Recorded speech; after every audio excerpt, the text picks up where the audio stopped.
want us young men to go out and work so they can sit on their ass and come to protests at 3 p.m. I mean, it's absolutely ridiculous. Get a job. Yeah, right? Like, why aren't these people working? Go home, get a job. Get a job.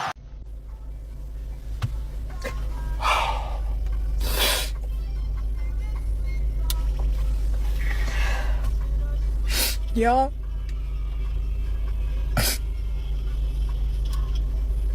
ICE. my boyfriend got detained by fucking ICE. He really got detained by ICE. Like, I was asking myself, like, what is the catch to, like, find somebody who you love like this? And to finally be happy, bro. And he literally got fucking detained by ICE. And I've been out here with his mom all day at the facility, bro.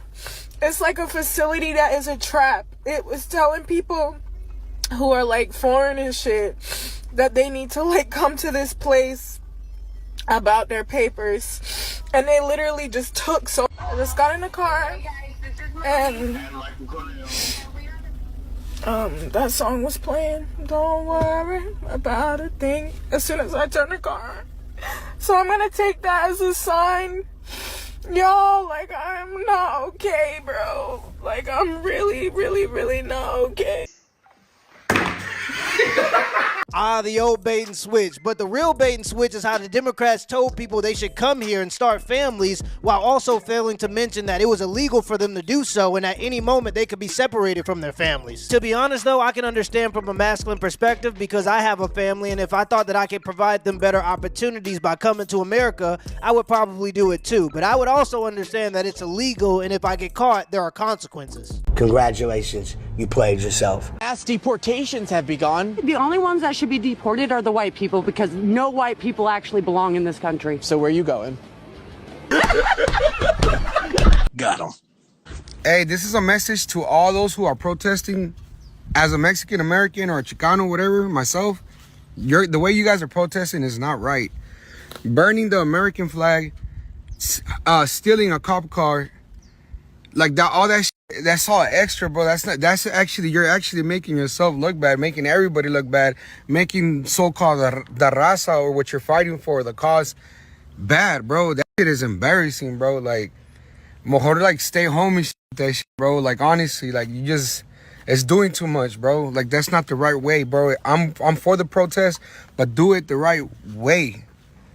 That's all I gotta say, man. Exactly, and I can relate to the Mexican Americans on this because there's a small minority of African Americans that get all the attention and they just embarrass us every chance they get on the world stage. Like, he's right, there's a right way to do it and a wrong way to do it. Like during the BLM movement, when Martin Luther King, Malcolm X, and Rosa Parks wanted to protest, you didn't see them burning down the buildings in their own neighborhood. When you burn down buildings in your own community or stop traffic so productive people can't go home or go to work, you're not making them empathize with you. You're just making them upset.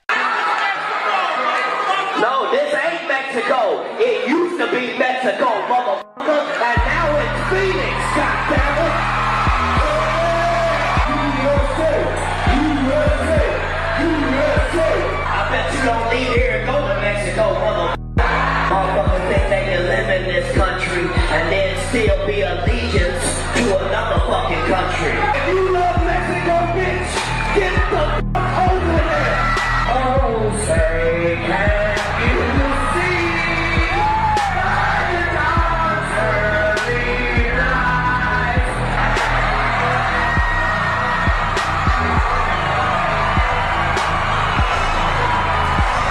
how many illegal immigrants being deported by the new administration would you find objectionable? Mr. Melnick, I'll ask you, 1 million? I think 1 million would be a disaster.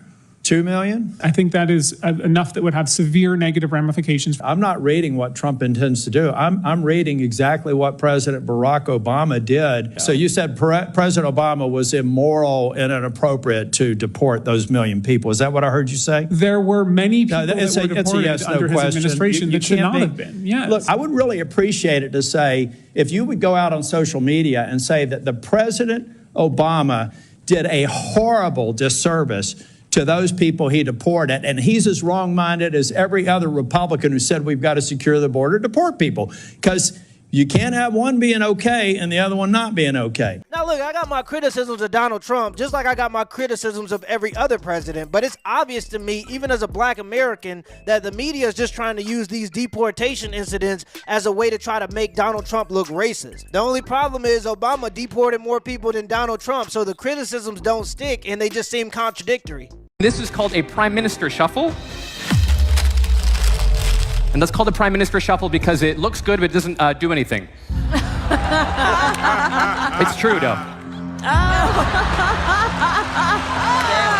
Being fat, it just comes with a lot more than making the choice to overeat or not exercise. Isn't fatness something that you can control? Being fat isn't a choice. A lot of different factors play a role in someone being fat and fatness has a spectrum. And as you know, an African American woman myself, I understand that race comes with its own challenges and its own set of rules and things and what that we have to take into consideration. And it's not just an easy comparison, but being fat, it just comes with a lot more than making the choice to overeat or not exercise. And I think those are ingrained into the societal bias that I'm trying to fight. Baby, you know that's not how this works.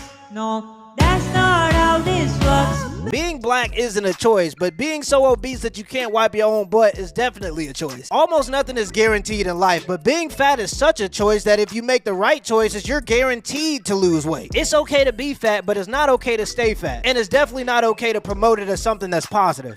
Get your fat ass up and go out here and run. Lose the weight, bitch. Hey, Dad. Do an impression of Joe Biden explaining the plot to Star Wars. So there's a galaxy parked on the side of the a long time ago, back when I was working full time at anyway, I was the head of the embassy. It doesn't matter. Far away, there was galaxy and there were robots. The robots, they were not the droids you were looking for. Yeah, at this point, we just need to let that man enjoy the rest of his life. It was damn near elderly abuse how they was dressing him up, making him travel all over the world to convince us that he was negotiating foreign trade when he could hardly even tie his own shoes. We pay the government to work on behalf of the American people, and for 4 years straight, they lied to us about the President of the United States' mental capabilities. That's something that we should remember. Taco Bell has stricter requirements for you to be a cashier than the American government have for somebody to be the President of the United States. That's a problem. I guess the other one might be I sleep a lot, but it's because I have narcolepsy. So I have an excuse. Not exactly your choice, is it? No, I get that. I'm chronically ill in multiple fashions, so I feel that for sure. Step 1 when going on a date. Talk about all your diagnoses, real or fake. Step 2, shave your beard. Obviously, someone forgot to do step 2. Yeah, most of this stuff is just self-diagnosed virtue signaling nonsense to make it seem like you're a part of some struggling class. If you call yourself chronically mentally ill, what do you call the guy that's in front of Subway doing this? Yeah, that's what real mental illness looks like, but what can you expect when we gave these kids anti-anxiety tools like fidget spinners as toys? Oh no, don't come too close to me. No, you're coming too close. Don't shove me, Dickhead. No, don't come too close. Don't come too close. Don't shove me, Dickhead. Police! Do not You shoved me.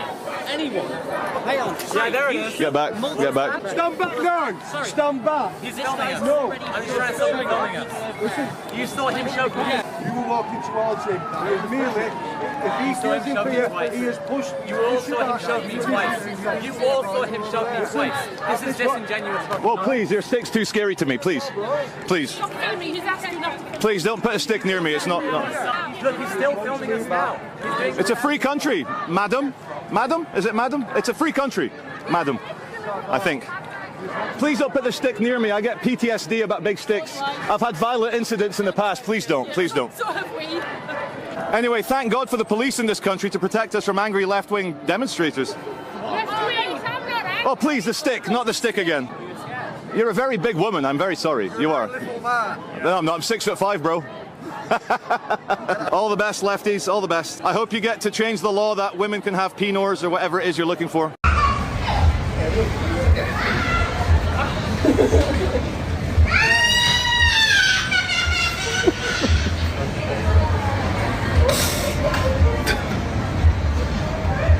Is why aren't there Native American restaurants all over the place? You know, why can't you go in a city like New York and find food from literally all over the world, but nothing that represents the land that you're standing on, especially indigenous culture? Oh my goodness, what are you complaining about? Just start a restaurant. Nobody's stopping you. $1 million was spent for transgender animal testing? Yes, and that's, I would say, is the floor, not the ceiling, because the information on federal databases is pretty incomplete. So you think we're going to find out that it was much more money than that for transgender animal testing? Yes. Can you describe what exactly the American people's taxpayer dollars were spent on regarding transgender animal testing? Yeah, in a lot of these cases, they're involve mice, rats, monkeys who are being surgically mutilated and subjected to hormone therapies to mimic female to male or male to female gender transitions, gender affirming hormone therapies, and then looking at the biological, psychological, and physiological effects of the gender transitions, looking at the effects of taking vaccines after you've transition these animals from male to female or female to male, looking at the size of their genitals changing after you've put them on estrogen or testosterone therapies to transition them. And in the case that the example the chairwoman gave, there was a $1.1 million grant to give female lab rats testosterone to mimic transgender male humans and then overdose them with this party drug to see if animals who were taking female animals taking testosterone were more likely to overdose on the sex party drug than animals who were not taking testosterone. The craziest part is he said $241 million is the floor, not even the ceiling. But if I send $600 to my grandma via Cash App, the government has to know about it. And the only reason we even know about this is because there's a bunch of far-right conspiracy theorists that overtook the government and now want them to be transparent about how they're spending our money. If you upset about Elon Musk and Doge exposing how the government has been spending our money, you have to be mentally ill. Let me know in the comments below if this video was a W or L, and give me the HBO special as a brother out special. Hit the like and the subscribe button for more content. Till next time.